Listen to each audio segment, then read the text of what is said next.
Hey everyone, the Collector 27 here, and today we're going to be comparing the ZD Toys Thanos with the Marvel Legends Avengers Endgame Build-A-Figure Thanos. Let's take a look.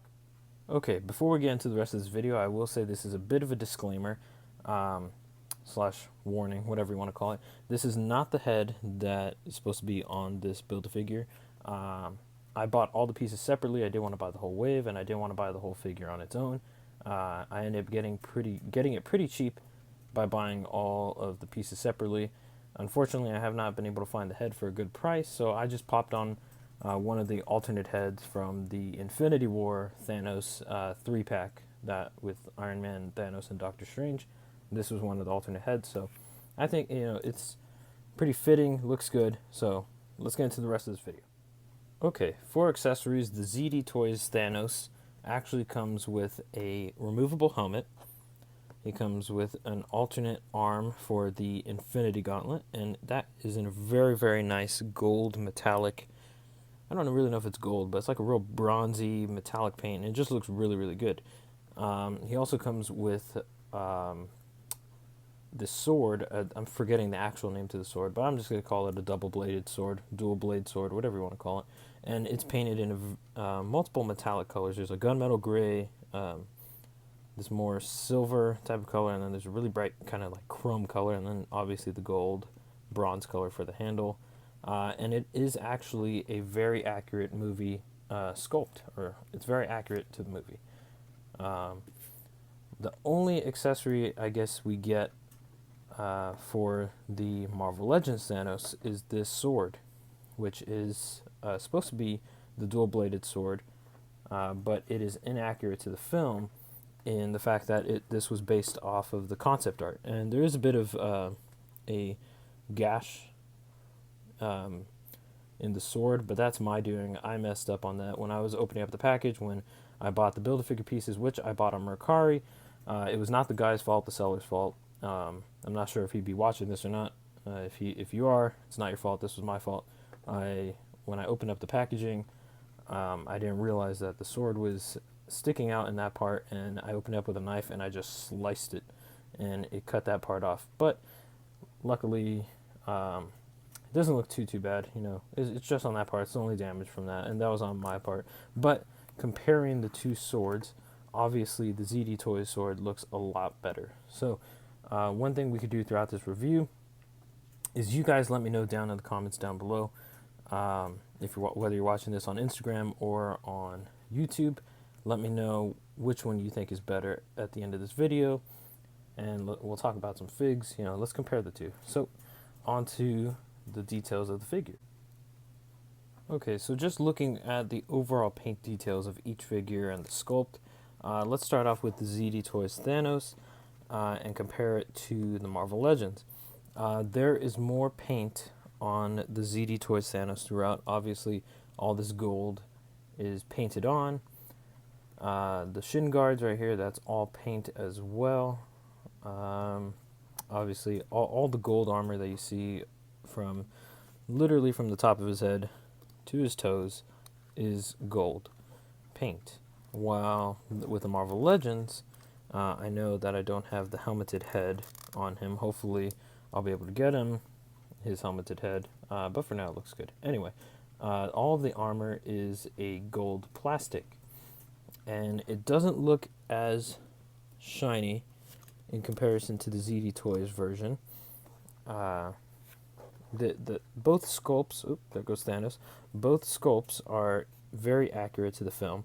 However, the proportions of each of the bodies are different. I feel like the ZD Toys Thanos is a little bit thinner in terms of his arms and waist and kind of torso area. He seems a bit thinner, and he tends to slouch a little bit more, while the Marvel Legends is a bit bulkier, has a little bit more muscle and tone to him on his arms, along with his chest area. He just seems like a bulkier guy, which he should be. Let's see, let's take this helmet off, because I guess we have to have a fair comparison of having both helmetless heads. First of all, as you guys have probably already noticed, the skin tones are completely different. This one is way more purple, almost like literally like Grimace from you know, the old McDonald's characters. While this one is a more lavender color, which is more accurate to the film, um, and to what his skin tone should be in the film. And yeah, let's take a look at the back. Okay, so again, that paintwork continues throughout the rest of the ZD Toys Thanos, while this Marvel Legends purely is just sculpt and gold plastic. The only part that's painted, I would say, is this type of brownish metallic color, while this one actually is a blue metallic color. Now, from what I remember, I actually think that the Marvel Legends is more accurate in the color scheme. I don't remember his suit and armor being gold and blue. I remember it being a more brownish gunmetal type of color along with the bronze or gold. So in terms of accuracy of the suit or the armor and the color, I would say that the Marvel Legends wins this round. Okay, so on to the accuracy in total, I would say that the ZD Toys is more accurate to the film in the fact that they gave us a accurate left arm without the Infinity Gauntlet, and they did include it where this can be popped off. I'm not going to do it on camera because it's quite difficult to put on and take off, but it does go on there. And if you saw, actually one of my first posts on Instagram was a short type of written review of this guy, and I was able to pop it on there, and it looks really good. He also comes with an alternate right hand that's a little bit more loose, like this hand, while this one's made for gripping the sword. Excuse me, just some seasonal allergies. But in terms of accuracy to Avengers Endgame, I would say the ZD Toys wins this round, while this Thanos, I don't know why Hasbro gave us an Infinity Gauntlet left arm. Let's see. I mean, it looks really good. The paintwork is perfect on mine. It's not missing any paintwork. There's a nice wash over it, but it is inaccurate to the Avengers Endgame film, in which he mostly wore this attire. Now, it is accurate, and it would look good on an Avengers Infinity War shelf, because in the beginning of Infinity War, where they're on the Asgardian ship, he did have this Infinity Gauntlet.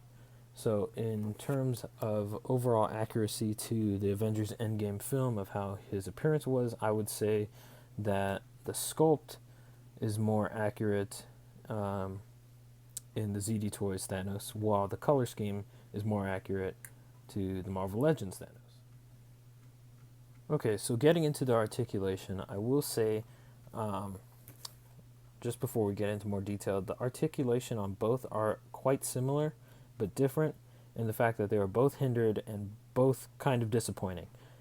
With the ZD Toys Thanos, he has no real head motion at all because it's on just this weird ball joint that when he does turn, it turns at an angle. The arms can go out pretty far on both sides, but paint does get scraped off. He has double jointed elbows, but they have this gapping issue, which makes it look really, really ugly the way it's cut. His hands are on a ball joint, like a dumbbell joint, which doesn't give much articulation, but it does have some good side-to-side motion. It's not hindered completely, but it's not the best. The skirt pieces are on this weird type of folding hinge. I'm not sure if you can see that well on camera, but it kind of reminds me of like those Transformer panels. If you have a Transformers action figure, a lot of them will have this type of motion to it. It's very strange.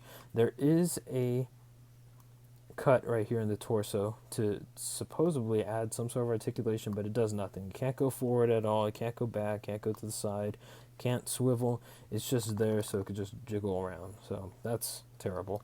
The best part of the articulation is the fact that his his thighs are on a drop-down hinge. So we see that on a lot of import figures, and we're starting to see some on the Marvel Legends figures, like the new Retro Wave Spider-Man, and of course on the X-Men Beast figures. But anyway, so that's really cool to see. He does have, let's see, if you get the skirt piece going up, the leg will move up pretty far. You just got to get all these panels out of the way, and because they're really hard plastic, be careful or else they will snap off. I haven't had that yet, thankfully. But his leg will go up pretty high, which is really good considering it is hindered by these really, really hard like board pieces. He does have double jointed knees, but they have this weird, ugly just cuts into them. It's not rounded off. It was not a very, very good job on their part. And then as for the feet, they were on this ball hinge, much like the hands, which doesn't give any ankle pivot, doesn't give any up or down motion, which is quite unfortunate. So overall, articulation-wise, I mean, at first everyone thought this was a bootleg figure, which it is not. Apparently, ZD Toys is an actual brand that's licensed by Marvel to be able to make toys and action figures of their characters. So that's pretty neat, but at the same time, you could tell and you could see that they have a lot to work on, which they are actually improving on in the fact that they're going to be doing a Mark 50 and some other figures that are going to have LED features to them. A lot of Iron Man figures are coming out. I believe the Mark II and the Mark III, and they're going to have a lot of accessories. So they're really making their way up in the action figure community, which is really, really, really cool. And I'm excited to see what they're going to do next. But given the fact that this was one of their first figures for the Marvel company, it's pretty good. It's decent. Now, in terms of Hasbro, you know, being around a lot longer, I was very disappointed with this figure. I mean, I'm going to keep him, not going to sell him. I did get him late. I had this guy on my shelf for a long time. But anyway, let's get into the articulation. He does have an ab crunch, so that's one thing that's really good. It's real squeaky, so I'm sorry about that noise. That must be very uncomfortable for any headphone users.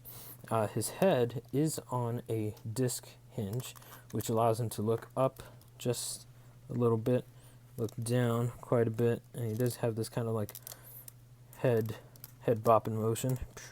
Yeah, there we go.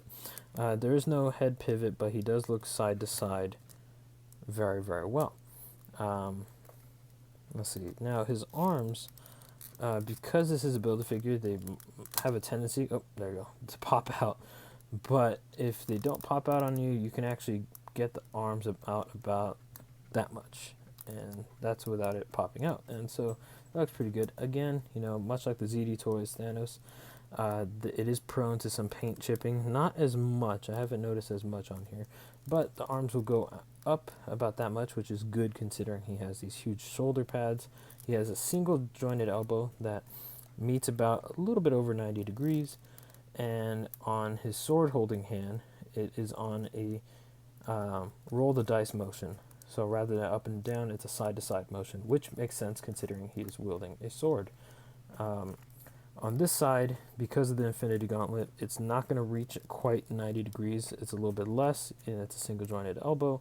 The gauntlet itself, the gauntlet hand, is on an up and down motion rather than side to side, which makes sense because it's a closed fist. So the legs can move out that much. Now, the one thing that the Marvel Legends did succeed at is that this is a soft material. I would like it to be softer, so that it would allow a little bit more option, so we could maybe have Thanos sitting down like he did in the final battle. The knees are double jointed, a little bit better sculpt. There's still a little bit of a gap here, but not as bad as the ZD Toys. He does have a thigh cut, which again, because this is a Build-A-Figure, it's prone to pop out, so that's bound to happen, but it's still good. Now the feet, or the ankle, is where I was mostly disappointed in the fact that there is no ankle pivot. It's like, come on, Marvel Legends, come on, Hasbro. We've had Marvel Legends before with no ankle pivot, but that was years and years and years ago. This Build-A-Figure came out in 2019. So given that, they could have given him a little bit of ankle pivot or something. I understand, like, maybe why they thought they didn't want to, because he has this, like, little gap or this little panel from his shin guard overlapping onto the boot area to make it look a little bit more seamless, but still, like, come on. Some ankle pivot would have been nice. So between these two, I think for articulation, the Marvel Legends still wins. Still disappointing nonetheless, on the fact that he doesn't have any ankle pivot. He doesn't have any waist swivel or waist articulation. But I think he still has more articulation and better usage of it than the ZD Toys. Okay, so the winner between these two is obviously the Marvel Legends Thanos. I put him in this funny pose as if he conquered the ZD Toys Thanos. One thing I did do though is I used, here, let's get ZD Toys Thanos out of here real quick. I used the ZD Toys Thanos blade just because it is more accurate to the film, and I think it looks really, really cool with this Marvel Legends Thanos. Now, this is not the pose I'm going to put him in on my shelf. This is just for the video. Don't want to take too much time posing. I did see some people use this ZD Toys Thanos helmet for the Marvel Legends, and it doesn't look terrible. It doesn't look good, but it doesn't look terrible. I'm not going to keep that on there. It does cause a little bit of gold paint smudge that I haven't been able to get out. Not sure if you can tell on camera. Plus, it looks a little goofy in the fact that it's kind of a little small on his head. Now, it would be cool if someone created a resin or 3D printed helmet that could be removable for this head, that we can have options, because options are always good. But I don't know of anyone who has created a removable helmet a little bit bigger to fit this Thanos. If you guys know, let me know down in the comments below.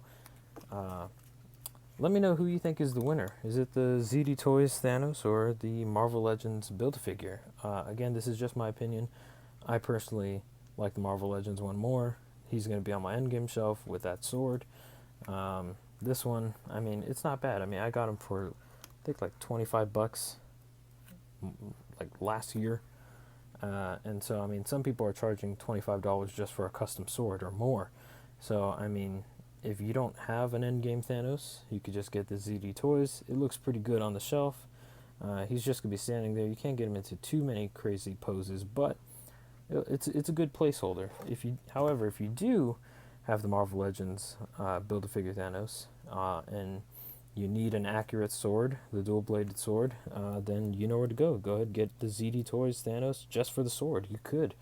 Now, just for one quick comparison, or for scale, here is the Avengers Infinity War Thanos from the 10 years 3-pack with the Iron Man and Doctor Strange, and they are roughly about the same size. If anything, I think that the Endgame Thanos is slightly taller, just by a hair. I think it's because his legs are actually longer,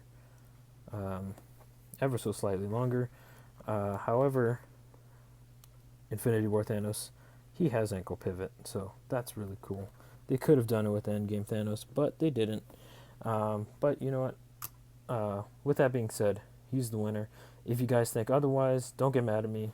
Don't go yelling at me down in the comments. Let's just have a good conversation. If you think ZD Toys Thanos was better, then let me know down in the comments below. Let's talk about some action figures. Let's talk about Thanos. Alright, guys. Have a great day. Keep collecting. Peace.